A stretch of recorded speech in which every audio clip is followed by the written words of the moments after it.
So may gagawin tayo ngayon mga idol, no? NS160 na 29 din model. So ang problema, anong problema nito boss? Pagka tumatakbo, parang napipigilan siya. Napipigil. Pag malas, parang pag naka-half throttle ako, ka-addict yun. Yun. So yun ang problema nito. NS160 na magugulat si Sir ito. Parang kabayo. Parang kabayo ito. Mamaya, lakas ka ito. Yan, so kalasin muna natin mga.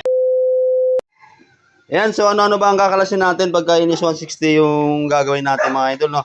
NS160, NS200, so pare-pareho lang sa pagkalas ng tangke, sa pagkalas ng upuan. So, unang-unang kakalasin natin ay bangko muna, yan. Susi muna tayo dito. Peace. Yan, tapos itong dalawa, marunong din tayo magkalas-kalas ng mga motor natin para kahit pa paano, yung mga loob-loob ng makina, yan o, mga loob-loob gaya yan, puro alikabok, di ba? Malilinisan din natin. Tapos sunod natin to, screw.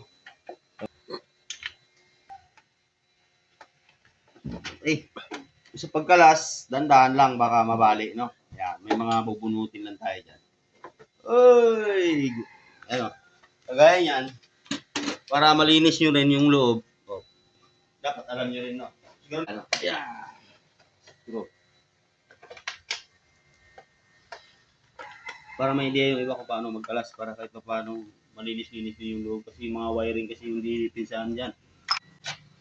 Kasi muna natin. Dandahan lang ang pagkalas nito kasi bubungi yan. Kailangan dyan. Ang pagkalas, dandahan lang. Ito lang kasi ano. Paano naman yan lang yung hindi man lang nilagyan ng tornilyo. No? Sunod din tong 12mm. Tatlo yan. Isa, dalawa, tapos dito, tatlo. Yan, kasi na rin.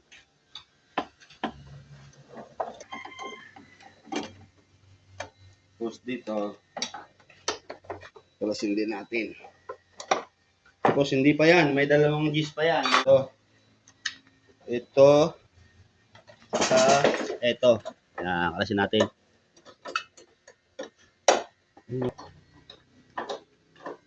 Ito. Tapos, ito na tayo sa tangke. Pagbunot ng tangke, mga idol, ganito lang. Tanggalin nyo muna, no? Dandahan lang. Kasi yung iba nito, binabalatan ng buhay ito eh. Yan. Tapos, makikita nyo yan. Sobrang dumi, di ba?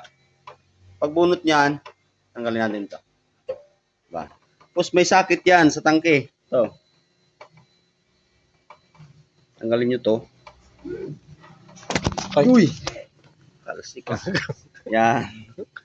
Tapos bunutin mo na itong drain. Ito mga idol, hindi pwede na nakatupi ito kasi ayan o, kagaya nito, nakatupi, di ba? Pwedeng mapasukan ng tubig yung tangke nyo. Dapat ang hose ay dire-diretso lang. Yan. Tapos bunutin natin itong hose na to. Yan o. May mga sakit kasi yan mga idol. Yan o. May mga sakit yan. So ito yung sinasabi ko na napakasilan. Bunutin. Kasi pag nagkamali ka dito, pwedeng maputo lang hose, pwedeng mabasag tong filter, no? Yan, so bunutin natin sa isa. Pipindutin mo lang tong kulay green. Yan, no? Tigas to kasi parang ngayon pa lang ata makalas ito eh. Yan, di ba? Pipindutin mo lang yan. So isa lang ang pipindutin mo dun pag tinanggal mo. Wala ka na ibang tatanggal. Yan, no? Pero pagdating dito sa tangke naman mga idol, yan, no? Kagaya niya. Kasi yung iba binubunot pa to pagka nagpalit ng pagka nagtanggal ng tangke. Ito kasi sobrang silan. Laon na to, itong puno na to. Kasi ang fuel pump niya mga idol, yung housing niya kasi plastic lang. Okay, so ito yung papalitan natin. Filter tapos yung fuel pump filter sa loob. May talaga yung cameraman. Dalawa to. Kaya sa mga nagkakalas dyan mga idol, no, ingat-ingatan nyo to na hindi mabali kasi ang daming nagkakamali dito. Puro putol-putol yung putol-putol yung mga sakit nung hose. Kaya sa mga hindi pa kabisado, kaya ganyan pagbunot niyan, bunutin na natin, no. Pagbunot naman, ay patay. Yan, ganyan lang pagbunot. Yan, so ganyan lang pagbunot ng fuel pump. Ngayon mga idol, kung paano magtanggal nito. Yan, tuturo na naman namin sa isa-isa. Saka mga idol, no, hindi na rin stock na nakalas na rin pala to dati, sir. Ayan, oh. Paano natin nasabi na hindi na stock yung fuel pump niya? Ayan, binago na. Bago na to, shrinkable tube to eh. Ayan o. Nirewiring na pala. Nirewiring na rin pala ito mga idol, no? Yan, nirewiring na rin yan. So ito, kung tama naman din. Kaya lang, itong isa, ito kasi, yung ground.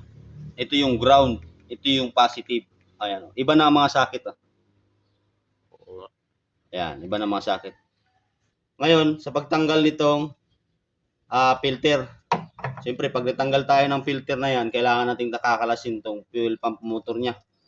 Yan, fuel pump motor. Dami kalawang. So, sobrang kalawang. Isa din to sa problema, minsan nagpapalya, hirapan na rin kasi, tingnan nyo naman, kalawang na. Na-stock rin kasi pala to sir, no? Na-stock din pala. So, na-stock rin pala to, nabili ni sir, hindi rin gano'ng nagamit, na-stock lang din. No? Ngayon, linisin, pagkakataon na natin, linisin to. Okay, so tanggalin natin to. Paano magtanggal nito? Yung fuel pump motor, tsaka yung fuel pump filter. So, yan mga idol, no? So, tuturuan ko kayo kung paano magkalas nitong filter na to. Yung fuel pump filter at saka yung fuel pump motor, no? So, hindi rin to basta-basta lang kinakalas. Kailangan dito dahan-dahan nyo rin kasi ito. Masisilan to, nasisibak to. Ito mga to. May mga lock kasi yan. Yan, tapos sa pagbunot nito, medyo matigas kasi yung uring nito makapit, no? So, sa pagtanggal naman, ito lang.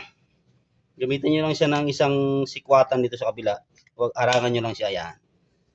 Yan, diskarte dyan, no? Pagkakalas niyan. Ngayon, dito sa kabila din, angat nyo rin yan.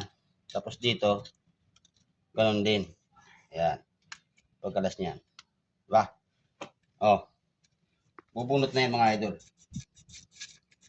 Yun! Diba? Napaka-basic. Ganun lang pagkalas niyan. So, sa pagtanggal, motor, ganito lang. Bunutin nyo lang siya unti. Tapos, ito, sisikwatin nyo yung fuel pump filter. Ayan o, sikwatin nyo lang dito. Ayan. Tanggal na yan. Dumi. Okay. So, yung ganun lang mga idol. Yan, linisin din natin. Ayan, so ito na yung NS160 Fi mga idol 2019 model. So, panda rin natin. Ay, hindi na ito na eh. Walang tick engine yung mga idol. Tapos, di na mo, kanina wala eh. Walang ganito eh. Di mo, kasi walang lakas to eh. Ato.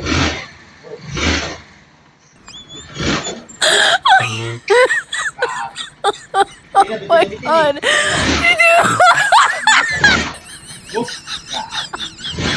Malakas na talaga. Yan, so yun lang mga idol.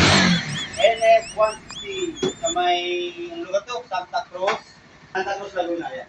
Okay na po.